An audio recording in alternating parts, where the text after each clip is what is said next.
Crowds gathered in the silence of the mall, a billion candles flickering against the stone. They didn't weep for a crown or a gilded hall, but for a face they felt they'd always known.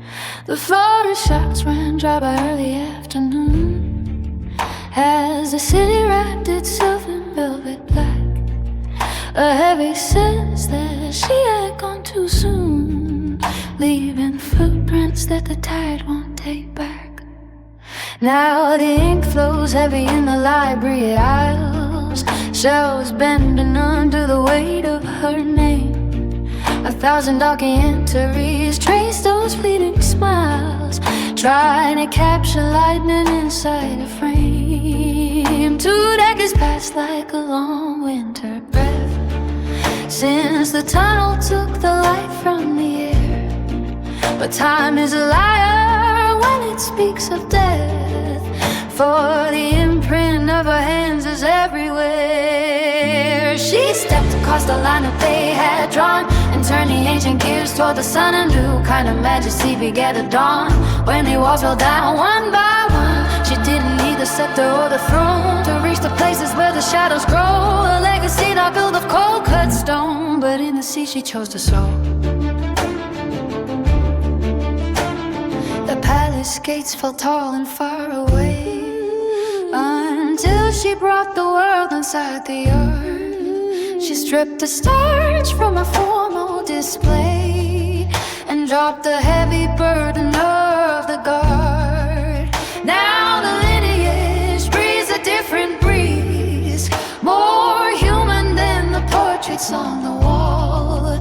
She found the strength to bring them to their knees by showing them the grace within a fall. She walked the concrete miles beneath the bridge, where the forgotten slept on cardboard floors. She stood upon the windswept rocky ridge and opened up the heavy bolted doors as the shutters clicked and caught her in the glare, while she sat beside the lonely and in pain, using every flicker of the camera's flare to wash away the spots where neglect had stained. She stepped across the line that they had drawn and turned the ancient gears toward the sun. A new kind of majesty began to dawn when the walls fell down one by one. She didn't need a scepter or the throne to reach the places where the shadows grow, a legacy not built of cold cut stone, but in the sea she chose to sow. She spoke a truth when silence was a rule, a brave heart beating in a quiet room, refusing to be just a polished tool or a silent flower destined for the gloom. The mindset of the million shifted gears because she wasn't frightened of the light.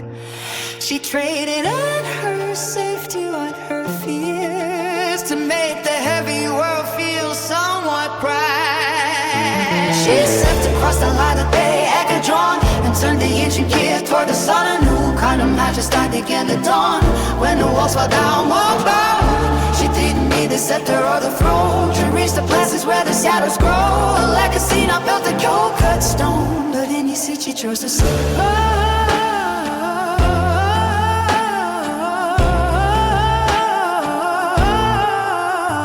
She stepped across the line that they had drawn and turned the ancient gears toward the sun. A new kind of majesty began to dawn when the walls fell down one by one. They didn't need the scepter or the throne to reach the places where the shadows grow, your legacy not built of cold cut stone, but in the sea she chose to sow.